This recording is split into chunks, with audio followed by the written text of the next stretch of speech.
So we're here, as I said, to help you put together a cash flow rescue kit.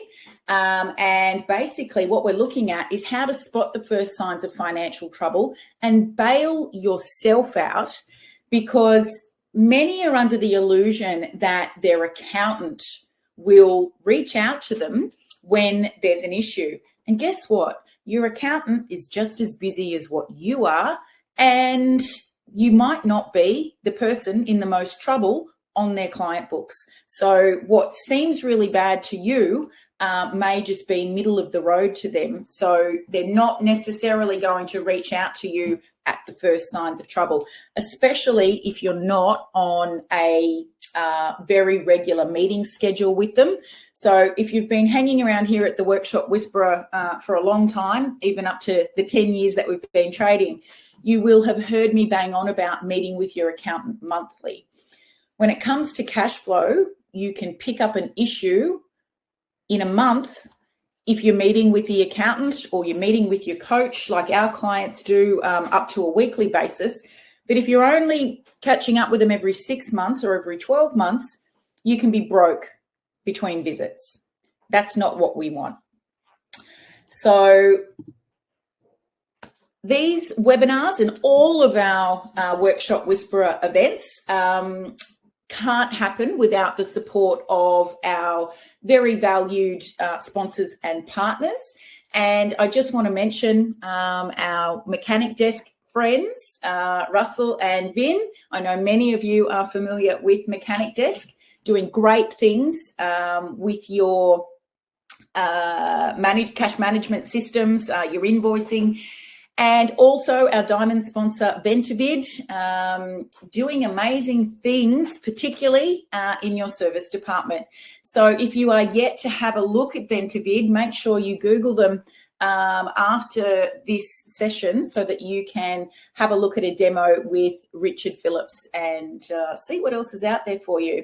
Of course, we're preferred Capricorn suppliers, and just for showing up here today, we will also contribute to our giving partner, B1G1, who helps us to fund clean water projects around the world, helps us put meals in front of vulnerable people who need them, as well as shelter, etc. So just by being here today, you are helping the Workshop Whisperer do good in the world. One of our values is generosity. So it's really important to us that we can give back to communities less fortunate than the ones we find ourselves in here in Australia. Alrighty. So, as I mentioned, you've got your workbook. If not, just open up a fresh note page and let's get cracking. Now, I'd love for you just to give me a wave or one of these things in the chat box if you feel like you've ever been in cash flow trouble. I expect that I would see about 87 hands up right now, because I can't think of a single business, even my own, where there's been, there hasn't been a period of tight cash flow. When you're in startup, you have them all the time. When you're not looking at your numbers closely enough, they happen, when out of nowhere. And just our industry, the aftermarket, we very much follow the retail economy, and that means that as soon as things go a little bit tight and mums and dads, business owners with fleets on the road suspect that they're going to be in mortgage or rent stress and they need to watch their pennies, they close their wallets and they don't get their vehicles serviced. Or maybe they don't put their vehicle in for those upgrades. Maybe they don't come to see you to be kitted out for something. Maybe they hold off on those things that they were going to have done to their caravan. Whatever it is, we can find ourselves in these poor cash flow situations really without warning if we don't know what to look for.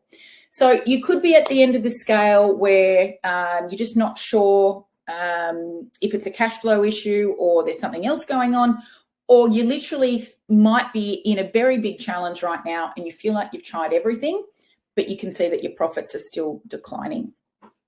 So we're going to break it down to basics today because, as I mentioned at the top of the webinar, it's the same symptoms for everyone, the same signs, and the path out of it is the same. It would just be the scope, how much of this work that you need to do, that will be the difference. So let's have a look at what the 5 early warning signs are. Now, tell me again in the chat, just with the word me, who has felt in the last 6 months like they might have been just a bit too busy to stop and take a proper look at financials? So this is a safe place. There's no judgment. Who feels like busyness may at times get in the way of financial responsibility? Matthew, well done for being the first and being brave. We've got 2 Matts. Yep. Tammy, Danny, Stephen, Carol, lots of them. It happens, right? But if you've got the right systems in place, the fact that you are busy should not stop you from seeing the signs and being able to take the action that is necessary. So sign number 1, that you're becoming less profitable and that cash flow might be in jeopardy. The end of the month has passed and not all bills are paid. Super simple one. The money you are required to pay out did not equal the pool of money that you had to pay them out. Now, when I was a young workshop owner and the workshop was very young, this was a monthly occurrence. So there simply was not enough work coming in to satisfy the fixed costs, so the break-even costs that were going out. That one is easy to recognise when you're in that situation. But in our aftermarket industry, because probably 99% of us use an FPOS machine daily to take payments, that means that you have an FPOS settlement amount going into your bank account the days of the week that you're working. And that allows you to continually fund a shortfall in your cash because every day there's a new amount there to play with. Now, this might save you bacon for a couple of months, even up to 2 or 3 years. But unless we fix the problem, eventually you'll get to that month where the hole is now so wide that you no longer can use the benefit of that daily injection of funds into your bank account. And this is where we see people in high distress, because it usually means that the tax officers come calling, wages are getting difficult to pay to the team, the owner has usually cut right back on their own pay, and we're now on stop with some suppliers. So let's make sure that from this webinar, we start to put the plans in place that means that is a thing of the past. Don't use your daily FPOS settlement as your fail-safe. If you are, it's actually a trigger that there's something wrong with your cash flow systems. Give me a thumbs up if we're clear on that one.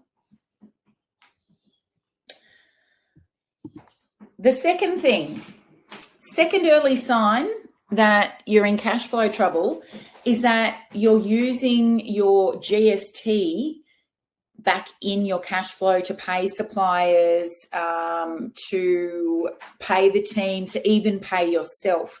Now, I'm saying here that you're using money from your GST account. Some of you will not even have a separate GST account. It's not going to matter if you're in New Zealand or in Australia. I think we've even got a couple of auto repair shop owners from the US dialing in this morning.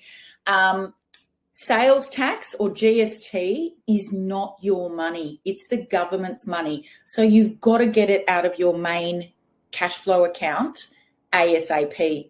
Now, clients on the webinar today that are already working with us already have a cash flow model that we help you implement. So you should be operating off a 5-account system. But when you go and reach in and take your GST to use in cash flow, whether it's from that separate account or it's just all sitting in one account, it's a huge sign that your business cannot afford itself right now and you need to take action. The third sign is that you're using money from your employee entitlement account. So superannuation here in Australia, KiwiSaver is what you pay into in New Zealand. And in the US, if you're paying those employee entitlements into 401k accounts and things like that. So this is effectively, when we're talking about GST, we're stealing from the government, although they'll still make you pay it. When we're using money that should be set aside for employee super, we're stealing from our employees. And in a lot of ways, that's even worse because it's their retirement fund, their future that isn't getting topped up. Now, you might be less understanding of this depending on where you are in your business owner journey.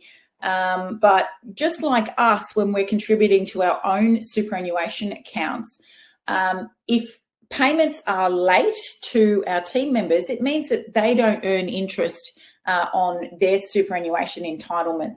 Just like if we don't pay ourselves, we don't get to earn that. So if you're taking from this account, again, or you're not setting it aside, and at the end of every quarter when the government says superannuation is due to be paid, you just don't have it, then this is a huge warning sign that something's wrong with our cash flow systems. The fourth thing, you can't meet your quarterly personal and company tax installments.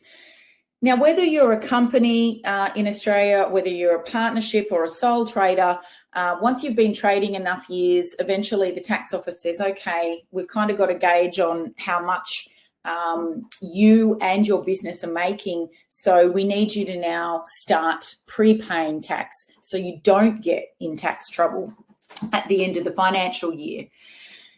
Without a proper cash flow management system like the one we're using with our clients, you're probably not, unless you're incredibly diligent and you got the heads up on this really early on, you're probably not putting the relevant amount of money away into separate accounts or paying it to the government often enough so that you're not tempted to dig into it. So I think there wouldn't be a business owner on here who, didn't discover the hard way that having to pay your quarterly personal and company tax installments is a real thing. And, you can get yourself into some serious payment plan action, which of course hurts your ability to even be the smallest bit late on any subsequent quarters. So if you're finding even for one quarter that you were short with the money required, that is a sign we've got to take action. The fifth sign is that you're hiding from your accountant and you're hiding from your coach if you have one, because there's a lot of fear there, as I will just discuss in a second. And for a while, you probably think if you don't look at it, you don't need to address it, and you're so busy anyway, how would you even find the time? But if you just sit there for a second, ask yourself, when is the last time I met with my accountant? If it was a while, is that because you are hiding? Or is it just that you've got a crap accountant and we need to change that? We have the solution for a great accountant as well. So if that's you, also a warning sign. Now, these 5 early warning signs, they're super simple, as I mentioned they would be at the start of the webinar, but you don't need to be suffering from all 5 of them. It could just be one. It could be that last week you had to take money out of your GST account, and that's enough. That's a warning sign. Okay, so especially when you discover that more than one of these things are going on, you're likely feeling a little bit stressed. You know that you've got to address it, but you're either unsure of how to, or you are literally giving yourself the excuse that you're too busy to look at it, or you feel like you're not financially literate enough to work out what's going on.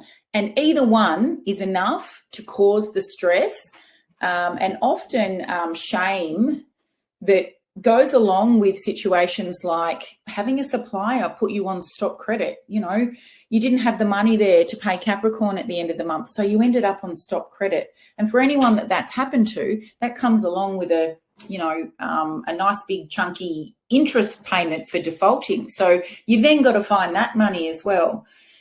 Most of us didn't go into business with a huge business education. We might have seen employers that we've worked for in the past. They might have been our role models, and we were really only going in with that level of understanding of what small business was like. So it's pretty easy to feel like you're failing. You probably aren't talking, even if you're in a partnership with your other half, you're probably not talking as often as you should be about it. One or both of you might be waking up at 2 a.m. in the morning, concerned how you're going to get off stop credit, concerned how you're going to meet the superannuation or the GST payments, even just how you're going to pay the team this week. All of those things cause these feelings. Then you start to second guess yourself. So you can procrastinate where, when cash flow's good, you probably feel less stressed and are able to make better quality decisions. But when all of that is going on, it often leads to poor decision making. So you might be fooled into thinking that you need more customers to fix this hole. So you go and sign up for some advertising that not only was a huge hit to your bottom line, but probably wasn't going to generate the type of customer that you need to make the exercise even pay for itself. You may go and sign up to expensive equipment leases or other finance because it kind of made you feel better. I am always constantly blown away by business owners who go and treat themselves to shiny new vehicles under finance when they're right in the middle of the worst cash flow crisis they've ever been in. So often we're trying to make ourselves feel good, and it's poor decision making that just gets us further into this hole. So we don't want that for you. So we're going to put this very simple cash flow rescue kit together. I'd love to know, though, just from those 5 early warning signs, just give me a 1, 2, 3, 4, or 5. If any of those have been relevant to you in your time as a business owner. So if you've had all 5, then type the number 5. If you're experiencing one of them right now, let me know. Yep, so we've got Matt on 5.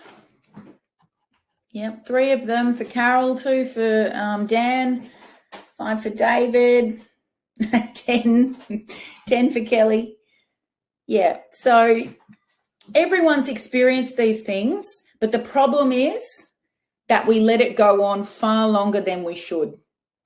So in order to ensure that you bail yourself out as soon as possible, we've got to learn to get onto it sooner. Thanks for being so honest, everyone. And Matthew Fitzpatrick, definitely all 5 at one time. And remember, you can be investing in new team members and have good turnover coming through the business. but it's often the businesses that are doing $100,000 a month or more in turnover that have the tightest cash flow, because getting to 100K a month was a bit uncontrollable. It was a bit chaotic, out of control, and the right systems weren't in place to ensure that the maximum amount of money made it to the bottom line. So as you're growing, it can also trigger cash flow issues, and we have to be mindful of that. So let's get stuck in and let's put this plan to bail you out without waiting for your accountant to swoop in, because they may be, depending on the last time you spoke with them, up to 12 months away. So the first thing is, after only one lower cash flow month, or any of those 5 things that we just spoke about are happening, you have to pause. You have to slow down. You have to give yourself the morning or the afternoon or the whole weekend to go and have a look at the key metrics in your business. I say time and time again, the data tells the story. If you're not gathering the data, or you don't know how to analyze the data, you can't understand what your business is trying to tell you. So it's crucial to monitor your key metrics for your business every day. Now, at the Workshop Whisperer, in our Engine Room and Warriors programs, our clients are measuring against 15 industry benchmarks on top of the 2 that you probably know about, which is productivity and efficiency. Because it's more than just how many hours the team members are able to sell and how quickly they're doing the work against what was expected that ensures your business will be profitable. There's another 15 things to look at. So if you're not currently in our client programs, the first part of that is being able to know where to go, just in a very basic sense. So you can still be afraid of looking at a P&L, looking at a balance sheet, because you're telling yourself you don't understand, but you've got to push through that fear, and you've got to be able to get yourself in a place where you accept that if I just look at it once a week and try and understand just what one extra part of the P&L or the balance sheet is telling me, eventually I will get it. So you've got to slow down, though, to be able to do that. You can't keep telling yourself, we're just too busy, I don't get time to do it. Inside our client groups, we have something called Finance Friday, which is an agenda item, an appointment in the diary for the business owners.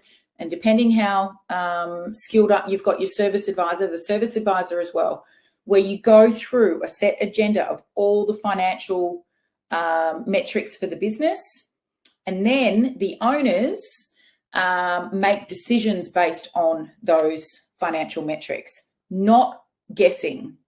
If you're still in a position where you guess whether or not you can afford a new team member or you can afford that finance, you're not running your business, it's running you. You're just guessing. You should only be making financial decisions based on the data, what the data is telling you. If you don't know what it's telling you, then at the end of this webinar, book in to have a chat with us. The second thing to do, so we're in the very early stages of having a look at why cash flow is poor. We need to review the upsell success on our job cards. So we need to have a look at decline lines on our job cards. And we also need to have a look at how many estimates we're preparing and the conversion rate of those estimates. So let's have a look first of all at the job card. So we've already got the job, the car's been in, the technician has identified what needs to go back to the customer as an upsell, because we've identified extra work needs doing. But the customer said no, and that should be noted as what we call decline lines on the job card. Now, if those decline lines aren't there, and you have no other way of monitoring the conversation of your service advisor, then it's anyone's guess whether the service advisor actually put that work to them and what the customer said in return, why they said no. If you've got decline lines and they're filled out for each job, then you're able to enter a coaching and training situation with your service advisor. If you detect upon review that you're getting the same no for the same reasons each time a particular item of work is offered, or you might discover that the service advisor that's really nice to the customers and is really good at building rapport isn't great at sales. The other one to this too is that, and we'll get to it as one of our steps, is that your technicians are either not doing a proper inspection to put the upsell work to the customer, or they're too busy for upsells. We'll get to that one in a second. Let's talk about estimate conversions. So this is something we extensively cover off in our Superstar Service Advisor training that's live. We're on the tour at the moment, Adelaide next. You need a system to ensure that, first of all, you're estimating the right work. You're estimating for only those people who are actually serious to get the job done. And you're making sure that you're converting a decent amount of those estimates. So if your conversions have started to tank, there needs to be a way of going and having a look at what's going on there so that we can convert some more and get the cash flowing again. So that whole system needs analysing. So number 3, we need to go into our customer management system, so our mechanic desk, for instance, and check the reports for customers who haven't returned on time for a service. Again, if you don't have clear systems set up in your front of house area, your office, and your service advisors or your admin people aren't working from SOPs, it might not be as routine as you think for following up people who haven't come in from your SMS prompt or your email prompt. So it pays in this first month, where we recognise that things aren't as they should be, to have a look and see who hasn't been in, they've missed their service. Now, you know, we're at the ugly end of a cost of living crisis, which means that we're all going to have a stack of customers who would, in good times, you know, just come in on repeat. All that they need prompting for is that SMS. But if things are tight for them at home, you know, they'll see car servicing or whatever part of repair that you're in as a luxury, and we have to work that little bit harder to get them back in. So make sure that those reports are generated and that you're able to take action. So it can be an SMS to those particular customers saying, looks like you've missed your service, or we haven't seen you for a while and we miss you. We don't want your vehicle to fall into a state of disrepair, etc. If that still doesn't work, pick up the phone and call. Just from a humanity point of view, make sure they're okay. You notice that they haven't been in, you know how they like to keep their car maintained, and did they want to make a booking? Just make sure an action is taken.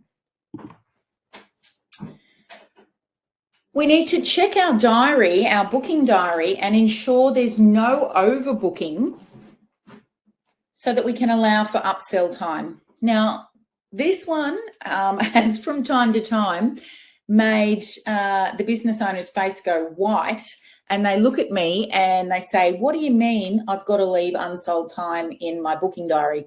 Now, our clients will be all over this, but the fact of the matter is, if you're overbooking, the stress is there just to get the cars that came in back out again the same day. You've got no room to be able to address the items that the technicians have found because those cars won't get out on time. So in every day, and it's going to differ for each workshop, you have to identify how much unsold time needs to sit there in the booking diary to begin with, so that you can take advantage of the vehicle being there and being able to slot in those upsells. It does two things. It improves our cash flow. It improves our average repair order. But it also means we've got a satisfied customer, because they didn't have to come back a second time to get the extra lot of work done. Now, of course, you might not be on a great freight run, and all of your upsell work might have to happen at another time because, it's got to come overnight or it takes a few days, whatever. I'm not talking about that. If you're on good parts runs and freight runs, then you need to be able to allow that unsold time in every day so that you can slot in those additional upsells. The same thing goes if you are overbooking, in the sense that you squeeze work in all the time from walk-ins, come in on the back of a tow truck, other people's emergencies. The second you do that, you increase the stress on the technicians to get everything finished, and you decrease the amount of time available for upsells, which are usually higher margin. We've already got the tech on the job, already got the car on the hoist. We can do the work faster, meaning our labour margin is greater, and it's our labour margin which goes straight to the bottom line. So let's remember that. Stephen, good on you for outing yourself. We need to ensure, as number 5, that our tax, GST and superannuation accounts are maintained despite lower cash flow. So if you're on here today and all of your money is sitting in only 1 or 2 accounts for the business, you've got to separate out the 3 separate types. At the very least, you need 2 extra accounts, one for GST and tax and the other for superannuation. I know many of you who have been on here today have been on webinars with me before, where, we've even suggested that if you are tempted to take superannuation or you're tempted to take GST, then get rid of it weekly. Send it off weekly to the ATO or to the super clearing house, whatever it's called now, so that that money is not in play for you. What you've got to address is why the business wants more money than it has to play with every week.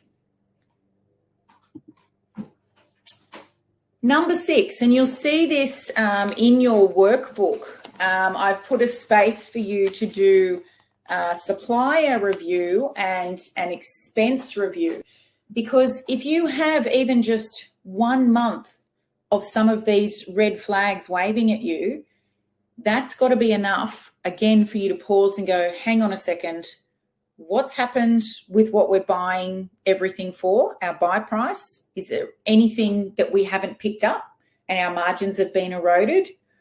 Or have we taken on some extra expenses in the last little while and that's taking cash flow? Or are we actually out of alignment with our number of team members? Now, what I mean by that is there is a ratio of productive to non-productive team members. That's one of the 15 benchmarks that I mentioned earlier. And if you've got more than one non-productive team member servicing up to 3.5 techs, then you're instantly out of alignment. Your ratio is out of whack. So the benchmark for productive to non-productive is 1 to 3.5. So a productive person is someone who sells labour. That's the technician, even if the service advisor is the one technically getting the sign off on it. Non-productive is everyone else. So service advisors, admin people, even the owner. So the owner may be 50% of the time non-productive because they're helping out with service advising, for instance. Hopefully that's not for too long. and 50% of the time on the tools. It's only the time on the tools where they're considered a productive team member. So if you've got 3 people in your office and 3 technicians, your wages are going to be out of alignment with your revenue. So we need to be able to look at all of these things to pick up if we started spending money in addition to what we thought we had a handle on. If our parts margins are being eroded because suppliers have put up their prices and we were unaware, it should trigger you to go into your management system, so mechanic desk, to review what margins you've got set up. And you also need to do the ring around, and you can delegate this perhaps to your admin person or your service advisor if things are a bit quiet. You're calling the phone companies, you're calling the electricity company, you're looking at what you're paying for advertising. With advertising or marketing, if you can't track the result, then you shouldn't be doing that form of advertising. So there's still a lot of really expensive businesses out there offering particular services, whether that's in social media, etc. But if you can't track what's coming to you, then you probably shouldn't be doing it. So you slow down enough to look at all of those things. The 7th thing that we need to do is you need to review your owner drawings. Now, those of you who are running our client cash flow model would have money going into their owner's compensation account every time you do your allocations, whether that's weekly or fortnightly. But when you're not running off a model like that, you could either just be taking what's left over, or you could be paying yourself on the payroll, but it's actually too much for what the business can support right now.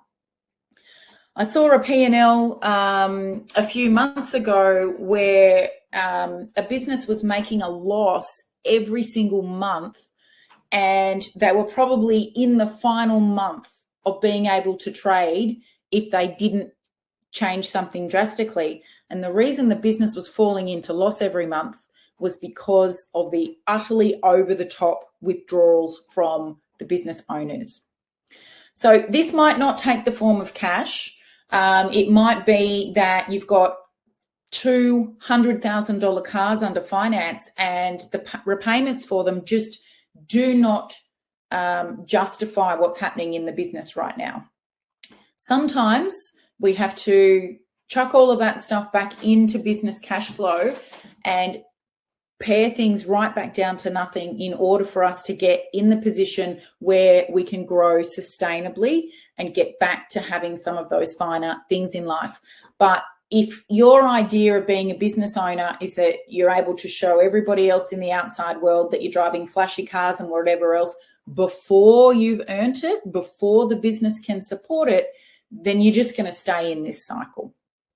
Okay, so our goal at the Workshop Whisperer is, of course, that the business owner gets paid first, but there's work that you've got to do to get that system in place. So have a look at what you're paying yourself. Is it out of proportion? Is your business screaming at you that it can't actually afford that right now?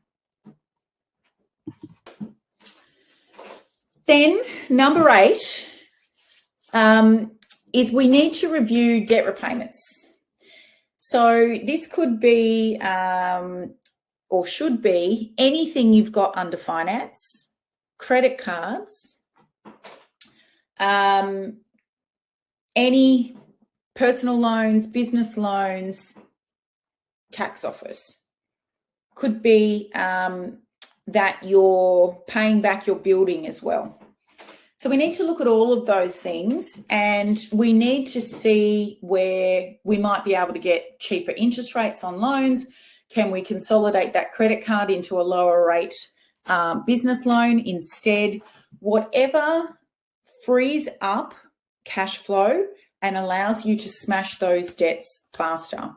In our client groups, with our cash flow model, we do something called the debt snowball, which aims over an 18-month period to help our clients get as close to debt-free as possible, aside from mortgages, etc., in order to be able to start paying themselves properly. You shouldn't be living the giant high life with a business in distress if you've got a large amount of finance repayments that you are making. Also, more triggers.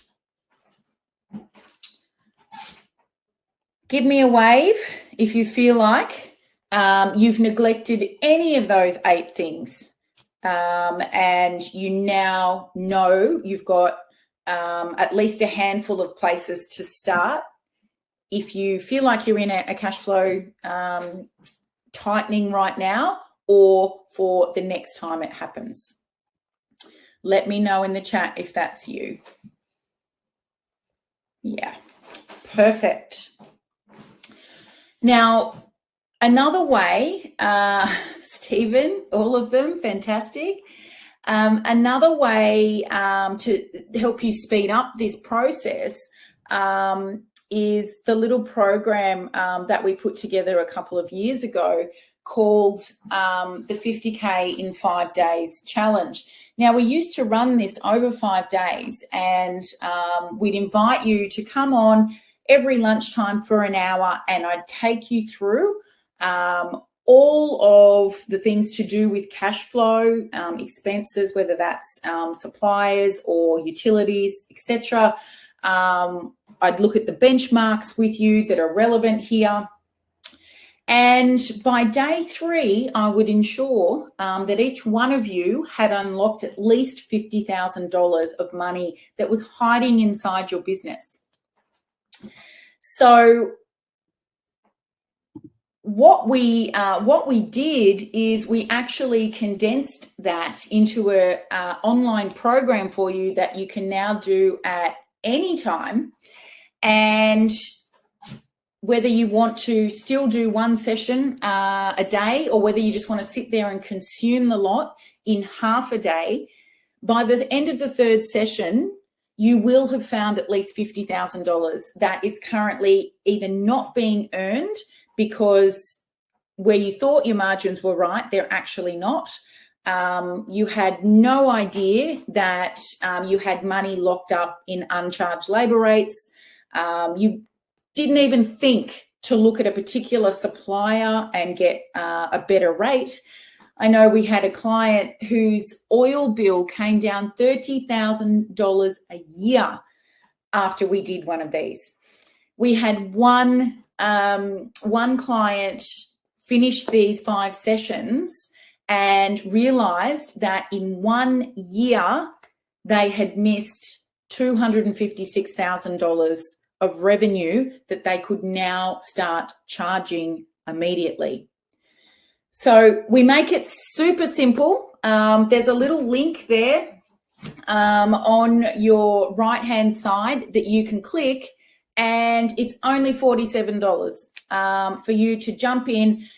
Even if you chose to do a session a day for 5 days, by early next week, you'll have a whole host more understanding of how to read your P&L, what we're looking at on the balance sheet, the relevant benchmarks to help you improve your cash flow. You're going to have your margins in the right place, especially labour, and immediately going to be able to increase your average repair order. I highly recommend that you take this as step 9. $47 is a drop in the ocean. Why don't we make it free? Because you actually need a bit of skin in the game to make sure that you go, once you've got the login, you get in there and you get it done. So click the link, make sure that you go through and secure that for yourself, because I've given you 8 steps so far. I have given you the 5 early warning signs, but what you need now is to go through with me on these videos to now relate them back to exactly what your P&L says right now, to how much of a cash flow model you've got in place and the extra that you now need to do. And you also need to go through some of the activities with me so that you get to identify in the sessions where your minimum of $50,000 is currently not being earned in the business. And I can tell you, of the hundreds of people that have done the Find 50K in 5 days, no one has ever come back and said, I didn't have 50K that I wasn't charging. So get in there, secure that,